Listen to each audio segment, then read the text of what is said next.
빌립보서 3장 17절부터 4장 1절까지 이와 같이 주 안에 서라라는 말씀의 제목입니다. 옥토교회를 지나오셨을 때인데요. 옥토교회는 특징이 있죠. 어떤 특징이냐면 마당을 보시면 큰 나무가 두 그루가 이렇게 앞에 딱 서 있습니다. 그렇죠? 오른쪽에 큰 나무, 왼쪽에 큰 나무. 그래서 이것을 멀리서 바라보시면 이 건물과 교회 건물과 참 어우러져서 하나의 멋진 풍경처럼 이렇게 보이게 됩니다. 그래서 저는 가끔 새벽 마치고 나서라든가 오후 저녁 어스름할 때 이 고분에 가서 우리 교회를 바라보면 너무 아름다워요. 너무 아름다워요. 자, 두 나무가 서 있는 교회.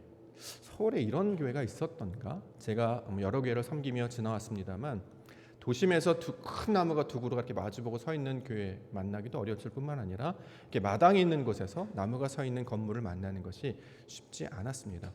그런데 이 두 나무를 이렇게 가만히 바라보면서 와 멋있다 이렇게 생각했는데 어디서 많이 본 장면이에요. 어디서 나올까요? 성경이 그런 내용이 나와요. 성경이 두 나무에 관한 이야기를 소개하고 있다는 거죠. 창세기 2장 8절과 9절에 보면 여호와 하나님이 동방의 에덴에 동산을 창설하시고 그 지으신 사람을 거기 두시니라. 여호와 하나님이 그 땅이 보기에 아름답고 먹기에 좋은 나무가 나게 하시니 동산 가운데에는 생명나무와 선악을 알게 하는 나무가 있다. 성경이 그 모양이 그대로 나온다라는 거죠. 그래서 성경에는 그 두 나무가 서 있는 곳을 가리켜서 뭐라고 부르냐? 에덴이라고 부른다. 이렇게 성경을 증거합니다. 이 두 나무가 서 있는 모양 내가 어디서 봤나 했더니 성경에서 봤구나를 제일 먼저 깨달았고요. 또 이렇게 두 나무가 가만히 서 있는 모습을 보면 마치 기둥들이 앞에 이렇게 턱하니 버티고 있는 모양을 보여주고 있어요. 그런데 이 두 기둥이 딱 서 있는 모양도 이것도 어디서 본 것 같은데 어디서 봤냐면 성경에 그 내용을 찾을 수 있습니다. 역대하 3장 17절에 보면 그 두 기둥을 성전 앞에 세웠으니 왼쪽에 하나요 오른쪽에 하나라. 오른쪽은 야긴이라 부르고 왼쪽 것은 보아스라 불렀더라. 자, 두 기둥이 서 있는 곳이 있단 말이죠. 거기가 이름이 뭐라고요? 성전이라는 거예요. 그렇죠? 두 나무가 서 있는 곳을 봤더니 성경에는 거기를 가리켜서 성전이다 이렇게 얘기합니다. 왜 두 기둥이냐? 출애굽기에 따르면 불기둥, 구름기둥 역할을 한다는 거죠.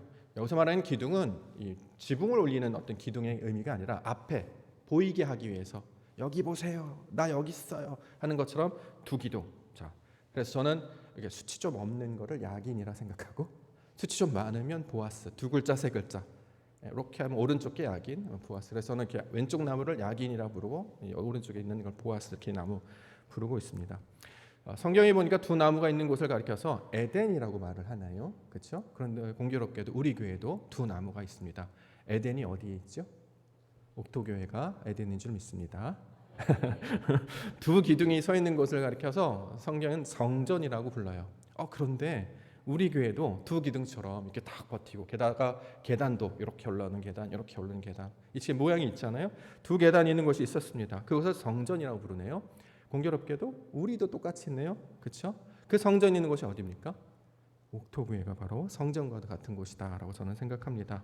사랑하는 성도 여러분, 성지순례 안 가셔도 되겠습니다. 그렇죠? 에덴을 보고 싶으십니까? 옥토교회로 오십시오. 유튜브 독자 여러분. 그리고 성전이 어떤 모양인지를 알고 싶으신 분은 돈 비싸게 들여서 멀리 힘들게 하지 말고 석천동에 있는 옥토교회로 가시면 이게 바로 성전의 모양이구나 라는 것을 볼 수가 있을 것입니다. 두 나무가 있고 두 기둥이 있는 옥토교회. 그래서 이 교회가 바로 하나님의 성전이 된 줄 믿습니다. 그런 의미에서 우리 옆에 분들과 인사하겠습니다. 잘 오셨습니다. 네. 잘 오셨습니다. 네. 이 내리는 비를 뚫고 오셨는데 하나님의 나라, 하나님의 뜻 잘 모르겠어요. 그러나 이런 모양이겠구나라는 것을 우리가 간접적으로 체험할 수 있다는 거죠. 우리 옥토교회에서 이 예배가 그 하나님을 경험하는 시간, 하나님의 영광이 바로 이런 모양이겠구나 이것들을 깨닫는 시간 되기를 원합니다. 우리가 에덴인 줄 믿습니다. 저와 여러분들이 성전된 사람들인 줄 믿습니다. 자, 그래서 이 말씀을 붙잡고 에덴으로서 성전으로서 말씀 붙잡고 하나님의 영광 가운데 나아가는 우리 말씀의 시간이 되기를 원합니다. 우리 빌립보서를 계속해서 살펴보고 있는데요.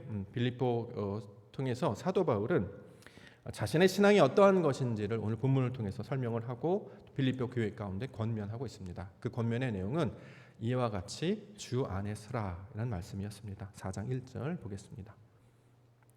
4장 1절 말씀 보니까 그러므로 나의 사랑하고 사모하는 형제들, 아이고야, 함께 읽겠습니다. 시작. 그러므로 나의 사랑하고 사모하는 형제들, 나의 기쁨이요 면류가 아닌 사랑하는 자들아, 이와 같이 주 안에 서라. 제가 이 말씀을 묵상하면서 가장 먼저 깨달은 감동은 뭐냐면, 제가 이제 진도 나가는 거에 조금 바빠가지고 사랑한다는 말을 많이 안 썼던 것 같아요. 우리 다른 목사님들 하면 사랑하는 성도 여러분, 이거 되게 많이 쓰셨는데 어렸을 때부터 많이 배웠고 학교에서도 많이 배웠는데 실제로 저는 말을 많이 못했구나, 사랑한다는 말을 그렇게 많이 사용을 안 했구나라는 것을 사랑하는 성도들아 이렇게 보게 돼서 가장 먼저 그걸 깨달았습니다. 사랑하는 성도 여러분, 주 안에 서시는 은혜가 있기를 주의 이름으로 간절히 축원합니다. 자, 주 안에 서다라는 말을 줬어요. 주 안에 선다는 거예요. 주 안에 선다는 말이 뭘까? 여기서 말하는 주가 누구죠? 하나님이죠. 하나님 안에 서십시오.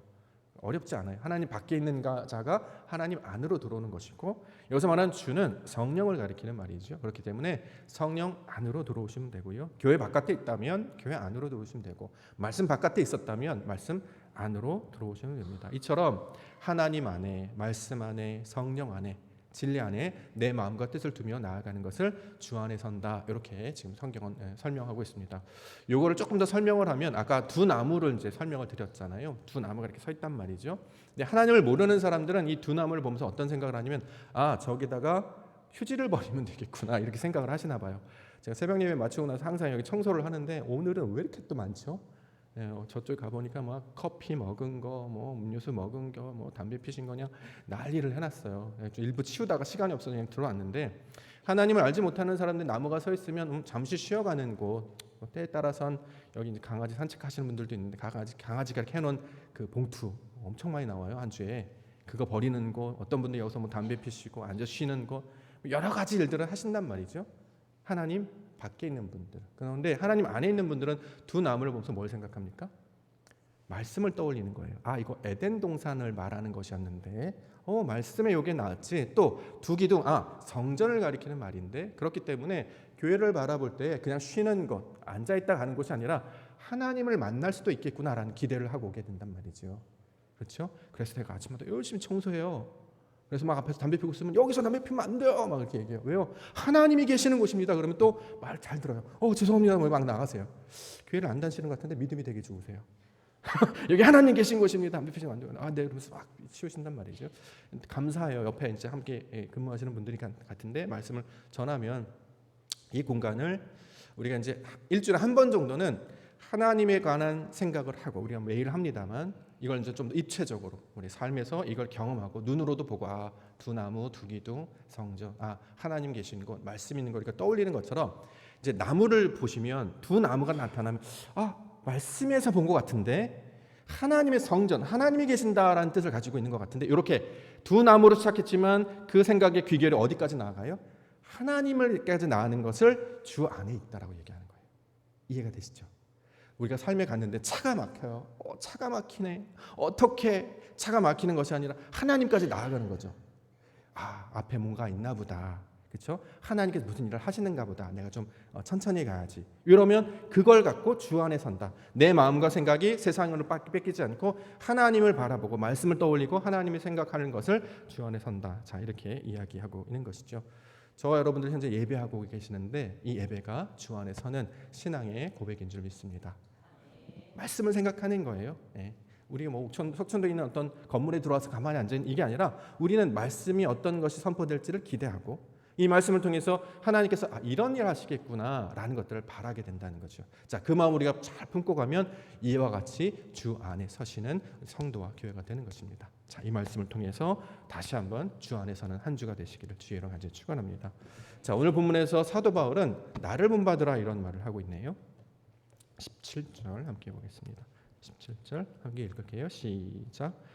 형제들아, 너희는 함께 나를 본받으라. 그리고 너희가 우리를 본받은 것처럼 그와 같이 행하는 자들을 눈여겨보라. 자, 본받으라 라는 말씀이 나왔네요. 어떻게 한다는 뜻이죠?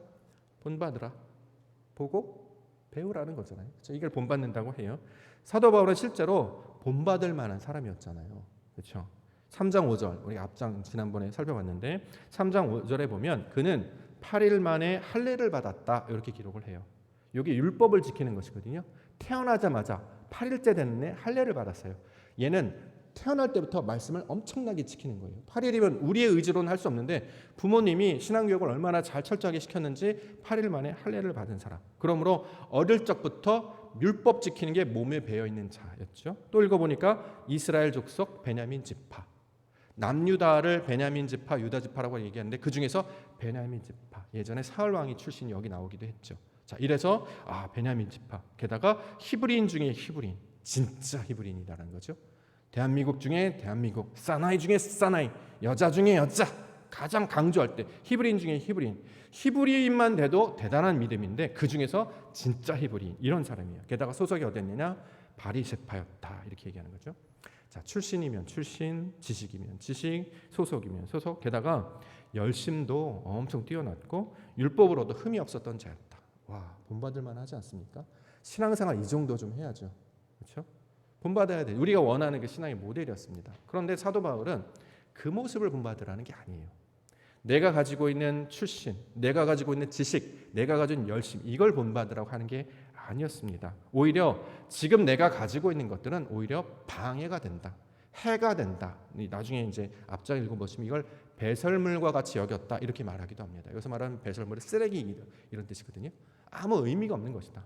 내가 신앙적으로 어떤 출신이든지 내가 어떤 지식을 가졌든지 하나님에 관한 지식을 얻었든지 또는 내가 하나님에 대해서 열심히 다는 그런 열심이 있을지라도 이것이 하나님을 아는 지경까지는 다다르지 못한다. 이 고백이 바로 이것입니다. 그래서 어떤 걸 본받으라고 하냐면 내가 가지고 있는 조건, 땅에 있는 그 조건을 가지는 것을 본받지 말고 다른 것을 본받으라. 지금 이렇게 이야기하고 있습니다.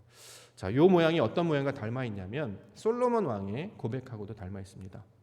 신앙인 중에 가장 멋진 사람 한 사람을 된다고 하면 물론 다윗 왕도 있습니다만 성전을 지었던 솔로몬 왕이 더 대단한 사람이죠. 성전을 짓기도 했고 심지어는 그는 굉장히 똑똑했고요. 책도 많이 쓰고 그렇죠. 많은 경험을 했고 하나님을 찾기 위해서 많은 탐구와 여러 가지 것들 책도 짓고 시도 지었던 사람이었습니다. 그런데 솔로몬이 뭐라고 얘기하냐면 이 모든 것이 다 부질없다.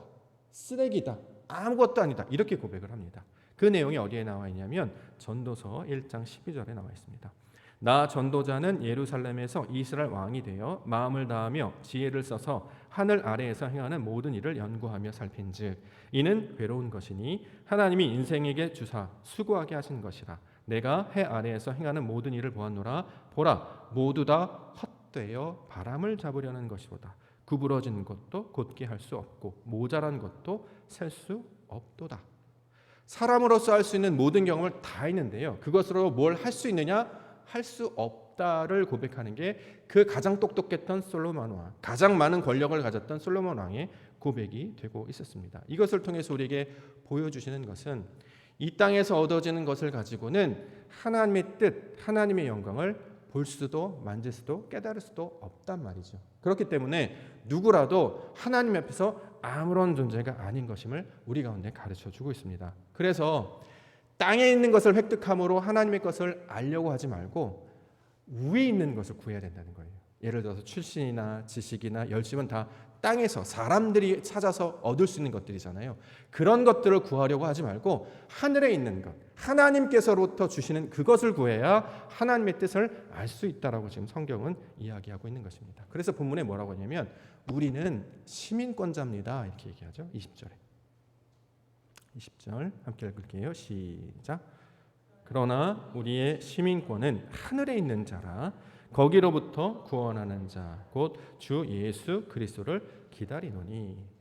시민권, 백성됨, 사람들이 살 수 있는 어떤 권한이나 권리를 가진 그 정체성이 이 땅에 있는 것이 아니라 하늘에 있는 자다. 그렇기 때문에 그 하늘에 있는 것들로 우리가 구하고 바라야지 이것들을 얻을 수 있는 것이다. 지금 이렇게 이야기하고 있습니다. 자, 왜 그러느냐? 이걸 좀 적용을 해보면 한 주 살아가셔서 우리가 경험을 해보셨겠지만 한 주 동안 좋은 일이 있으셨던 분들도 계시고 좋지 않은 일들이 있었던 분들도 계세요. 힘들었던 일들도 계시고 어려웠던 분들이 있단 말이죠. 자, 이것들이 왜 일어나는지, 어떻게 해야 되는지 사실 우리가 알 수 있습니까?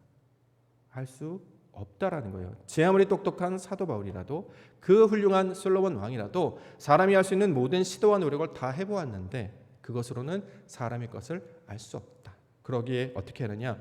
우리의 존재와 정체성이 어디에 속해 있는지를 기억하고, 이 땅에 머물러서 땅에 있는 걸 구하는 게 아니라 하늘에 있는 신령한 것들을 구하는 사람인 것을 성경에서 말하고 있으니, 우리가 하늘에 속한 자, 시민권임을 말하고 있으니 하늘에 있는 것을 간절히 바라고 구하면 그것들을 우리가 얻게 될 것이다. 자, 이렇게 이야기하고 있습니다.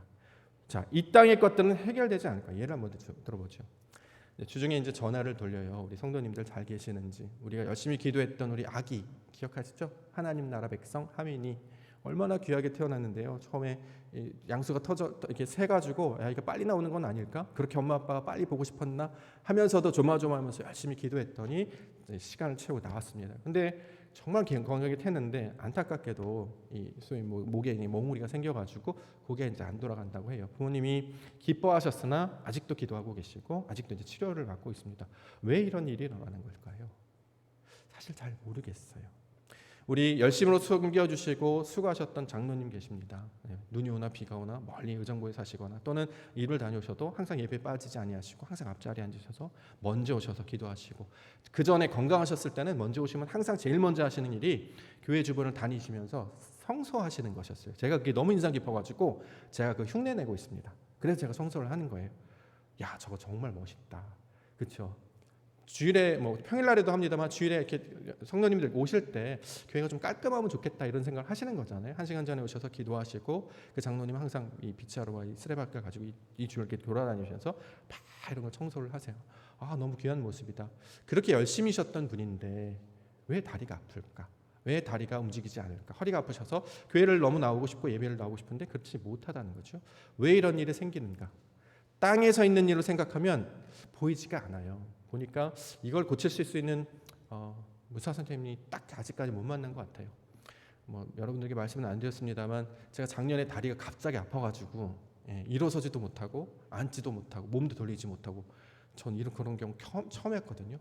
옥토교회 가서 열심히 해보겠다고 최선을 다하는데 오늘날 병을 얻어서 앉지도 못하고 서지도 못하고, 그래서 하루는 설교도 못하고 그냥 주저앉아가지고 갑자기 응급으로 이제 실려가게 됐는데 아직 완전히 낫진 않았습니다. 이러시면 안 되는 거 아니에요? 열심히 다 하는데 하나님께서 청소의 마음을 주셔서 청소도 하고 쓰레기도 분리수거도 하고 페인트칠도 하고 어디 하면 다 하는데 뭐도 나르고 하여튼 할 수 있는, 제가 할 수 있는 일은 다 감당하고 있는데 왜 아프지? 몰라요. 어떻게 해야 돼? 이게 해석이 안 된단 말이죠. 때로는 우리 자녀들이 잘 되는 경우도 있는데 자녀들이 딴 대로 잘 안 돼요. 잘 됐으면 좋겠어요. 그래서 무대에 올라가서 하나님께 영광 돌립니다. 엄마 아빠 사랑해요. 얼마나 듣고 싶습니까? 근데 생각만큼 잘 안 돼요. 왜 이런 일이 벌어질까? 세상에서 말하는 모든 일은 오늘 성경에서 이야기해요. 그 열심히 있었던 사도 바울이나 그 똑똑했던 솔로몬도 알지 못했단 말이에요. 그러면 이걸 이제 개혁 신학자들 그대로 받아서 인간의 전적 타락을 이제 받아들이는 거죠. 이 전적 타락이라고 하는 것은 죄인이다라는 말이라는 뜻이라기보다 사람의 능으로는, 사람의 힘으로는 하나님이 하시는 일이 어떠한 것인지 알 수 없다라는 게 결론이에요. 그럼 우리가 어떻게 해야 되냐? 절망해야 되느냐? 그럼 우리가 징벌의 상태에서 슬퍼해야 되냐? 그게 아니라 어떻게 해요? 위의 것을 찾고, 오늘 성령 강림 주일이기 때문에 하나님의 것을 바라라라고 우리에게 복음의 소식을 들려주신 것이란 말이죠. 당장의 눈앞에 떨어진 것이 우리 뜻대로 원한 게 아니었어요. 내가 바랬던 모습은 그게 아니었어요.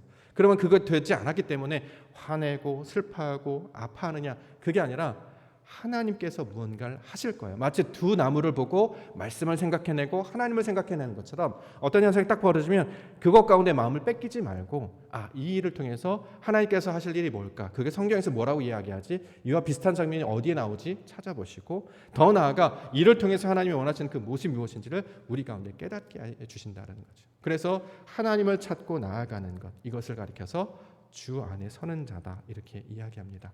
하나님의 나라, 하나님의 일을 간절히 바라며 구하는 자가 있을 때, 그러면 그에게는 마침내 응답하는 역사가 나타나게 해줄 줄 믿습니다. 부활하신 예수님께서 제자들에게 말했죠. 밖에서 로마 병상들이 잡으러 다니고 유대인들이 쫓아다니면서 배교자다 욕하고, 그렇죠? 먹을 것은 없고 밤은 깊어가고 그랬더니 예수님께서 뭐라고 말씀하셨냐면 내가 줬던 말씀을 기억하고 여기에 모여서 기도하라. 그러면 몇 날이 못 돼요? 약속하신 선물을 너에게 주실 것이다 라고 한 것이 바로 성령 강림 주일, 우리가 다른 말로 오순절이라고 이야기하는데 그 날의 이야기를 기념하여서 우리가 정한 절기가 성령 강림 주일입니다. 한 주일 동안 저에게도 많은 일들이 있었습니다. 말할 수 있는 것도 있고 말할 수 없는 것도 있었어요. 자랑하고 싶은 것도 있었고 속으로 삭히면서 어떻게 해야 되지 하는 것도 있었습니다. 근데 오늘 말씀을 받으면서 깨닫는 것은 좋은 일일 수도 있고 슬픈 일일 수도 있습니다. 그러나 중요한 것은 모든 것들을 합력하여서 선을 이루게 하시는 하나님께서 마침내 저도 그도 우리 모두도 하나님을 향한 하나님의 거룩한 백성이 되게 해주실 줄 믿습니다. 일이 잘 되는 게 아니에요. 우리가 끝까지 하나님에 관한 시선에서 놓지 않는 것이 우리의 신앙이 된다는 거죠. 그래서 또 순종하고요. 다시 사랑하고요. 더 겸손해지는 것. 자, 이것이 성령 강림주일에 성령을 받고 하나님의 뜻이 어디에 있습니까를 간절히 바라며 삼하는 자들에게 감당해야 될 모습이 되고 있습니다. 이 마지막 때에 마침내 하나님의 역사가 이 땅 가운데 이루어지면 어떤 일이 일어날지를 요한계시록에 설명하고 있습니다. 요한계시록 21장 4절에 보면 모든 눈물을 그 눈에서 닦아주시니 다시는 사망이 없고 애통하는 것이나 곡하는 것이나 아픈 것이 다시 있지 아니하리니 처음 것들이 다 지나갔음이러라. 우리에게 나타나는 모든 허물, 우리에게 나타나는 모든 죄, 이게 왜 일어나냐면 하나님을 알아가는 그 과정 가운데 나타나는 하나의 현상이라는 거죠. 육신의 것, 무지하여 하나님을 알고 싶은데 찾고 싶은데 만나고 싶은데 방법을 잘 모르겠어요. 그래서 저기 있다, 이 산으로 찾아가요. 저기 있다, 이 산으로 찾아가요. 그런데 예수님은 이 산도 아니고 저 산도 아니고 너의 마음 안에 있다 이렇게 말씀을 해주시는 거죠. 그래서 끝까지 하나님을 바라는 자로 우리를 인도하시는 것이 이 말씀을 주시는 하나님의 의도와 뜻이 되고 있습니다. 그래서 그날에는 여러분의 눈물을 닦아주실 줄 믿습니다. 애통하는 것도 없게 해주실 줄 믿습니다.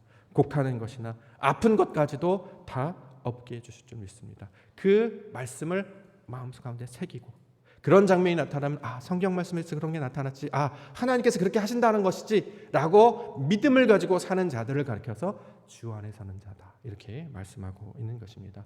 저와 여러분들을 옥도교회 가운데 부르신 것은 뭔가 잘 되라고 부르시는 게 아니에요. 잘 되면 교회 안 나올 가능성이 높아요. 그렇죠? 돈 많이 벌었으니까 막 쓸어 가야 되잖아요.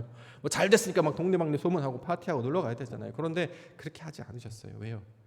너는 내 앞에선 예배자니까, 너는 내 앞에선 기도자니까, 너는 내가 주 안에선 나의 아들들이니까 이것을 가장 기뻐하시기에 저와 여러분들을 먼저 불러주신 줄 믿습니다. 성령 강림주를 맞이하여서 하나님의 영을 우리 다 함께 바라보며 기대하며 영접하는 우리 주일 한 주가 되기를 원합니다. 마침내 그때가 되면, 머지않은 때가 되면 저와 여러분들을 들어주실 줄 믿습니다. 저와 여러분들을 회복시켜 주실 줄 믿습니다. 그 믿음 안에 성령과 동행하시며 살아가시는 우리 믿음의 한 주 되시기를 주의 이름으로 한 주 축원합니다. 기도하겠습니다.